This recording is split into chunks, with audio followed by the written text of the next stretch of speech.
Hola, soy Milton Parada y hoy quiero compartir mi opinión sobre dos casos de plagio que resultan muy útiles para reflexionar en esta materia. El caso de El Salvador y el caso de México.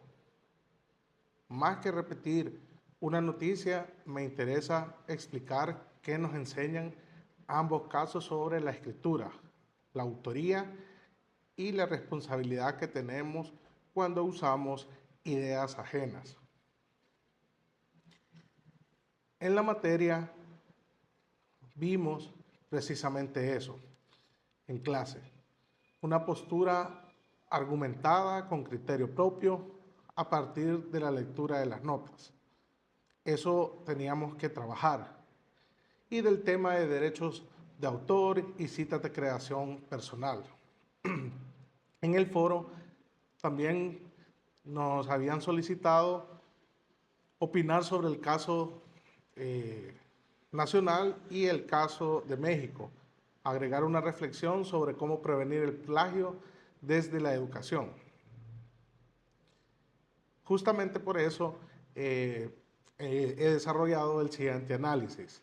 En El Salvador, o mejor dicho, el caso de El Salvador, el hecho que genere debate público fue el de Mario Alberto Rojas, a quien se le revocó un premio literario de los Juegos Florales tras acusaciones de plagio.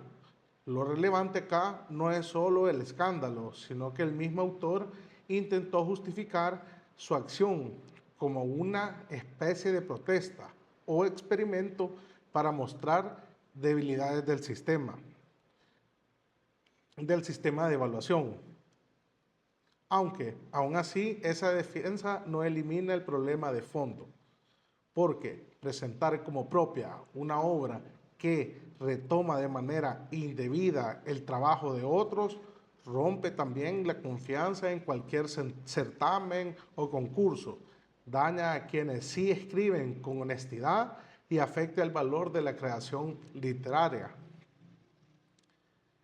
Y desde mi punto de vista, en este caso nacional de plagio, existe algo muy delicado, y es que cuando alguien plagia en literatura, no solo copia palabras, también invade la voz, el esfuerzo, los pensamientos, la originalidad del otro autor, y si eso ocurre en un concurso, el daño no queda solo en el texto que se cuestiona, también golpea la credibilidad del jurado, del concurso mismo, de la institución que está premiando y de los escritores jóvenes que participan en estos concursos o en estos certámenes.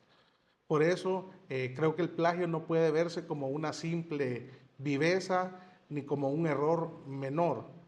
Es una falta ética porque busca reconocimiento, también prestigio y beneficio a partir de un trabajo que no fue construido con autenticidad.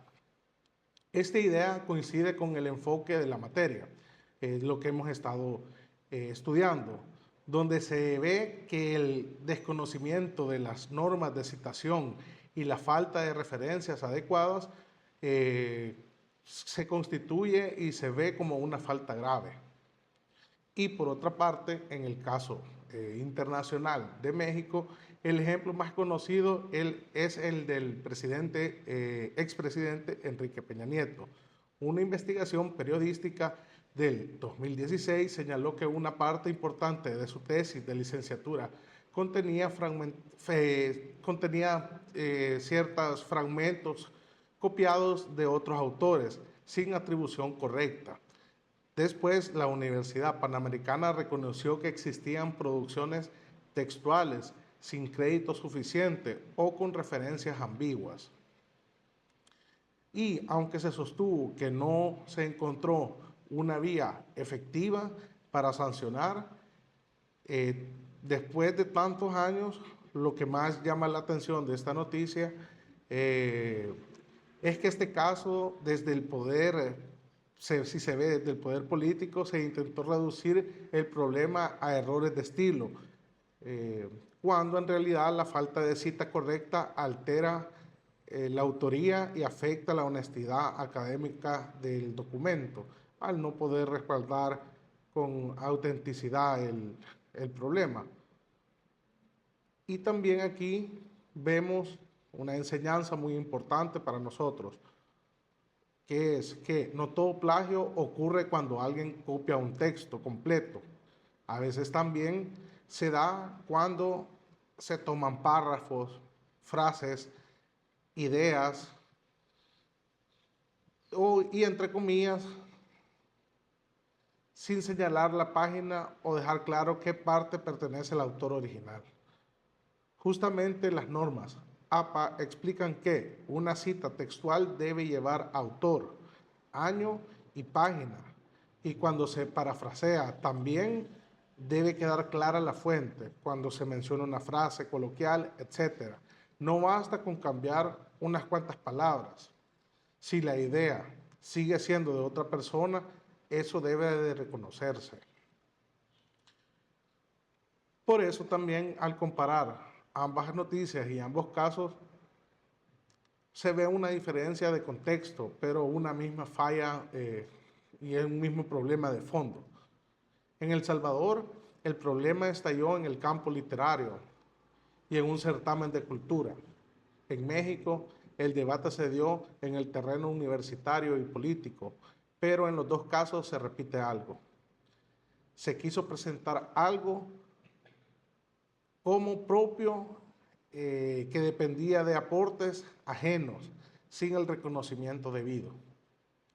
Y eso también termina afectando no solo al autor involucrado que presenta la documentación, sino también a la sociedad, porque esto nos debilita la confianza en ciertos eventos o en ciertos eventos de educación, de cultura, y también debilita la confianza en las instituciones. Considero que el plagio debe prevenirse mucho antes en colegios, universidades, y tal como nos mencionan en la materia, que es muy cierto, que a veces desde la niñez se acostumbra que otras personas nos hagan la tarea o le hagan la tarea a terceros. Y el estudiante solo ponga la carátula, ponga su nombre. Y aunque parezca una práctica pequeña o cotidiana, ahí ya se empieza a aprender que no se puede recibir méritos sin haber hecho realmente el trabajo. Y más adelante esa misma lógica y ese mismo ejemplo puede trasladarse a ensayos, investigaciones, proyectos y tesis educativas. Por eso la prevención del plagio debe comenzar desde la formación temprana, universitaria, con honestidad, con mucha lectura, redacción y uso correcto de fuentes desde las edades tempranas. En el nivel universitario también hace falta fortalecer muchas áreas en este aspecto, como enseñar mejor cómo buscar, evaluar y usar información académica. También cómo aprender a citar bien, no solo como una regla técnica literaria, sino como una forma de respetar el trabajo intelectual de terceros. También desarrollar de verdad la escritura propia, porque muchas veces el plagio también nace de inseguridades, falta de lectura o poca práctica para argumentar con palabras propias. En las asignaturas también hemos visto que escribir bien exige que la lectura constante, práctica de escritura, la revisión y la retroalimentación. Además, un estudio sobre estudiantes de esta universidad encontró que muchos han recibido por iniciativa propia talleres para validar la información que consumen o comparten, aunque si han tenido alguna orientación en sus asignaturas, eso demuestra que todavía hay espacio para trabajar en estas competencias académicas. Y hay mucho interés en participar por parte de los estudiantes, según una encuesta, de participar en talleres, en certámenes o competencias literarias. También es importante decir que no toda la información que circula en Internet está libre, como para copiar y pegarse en documentos, trabajos, tesis. Esto es algo que sí está disponible en línea, pero no significa que eso nos pertenezca o se haya perdido la autoría de las personas y la protección legal. En El Salvador, la regla general sobre los derechos de autor establece protección durante la vida del autor y 70 años después de su muerte. Solo después de ese plazo, una obra pasa, en términos generales, al dominio público. Por eso, es un error pensar que basta con encontrar un texto en la Internet para usarlo como propio, como si éste no tuviera ningún tipo de dueño intelectual. Y para cerrar, después de ver estos dos casos que nos demuestran que el plagio no es un detalle técnico ni un problema pequeño, sino que es una falta que afecta la credibilidad, la justicia y la producción general del conocimiento, en la literatura perjudica la originalidad y el valor del autor verdadero. En la universidad, en la política, afecta la confianza pública y el prestigio. En lo académico, también. Y como siempre se ve en la clase, lo mejor es prevenir el plagio desde la formación primaria, formar mejores lectores, redactores, personas honestas con la literatura, con los que escriben, que aprendan a citar bien, no solo evita sanciones a largo plazo, también demuestra respeto, criterio y madurez intelectual. Muchas gracias.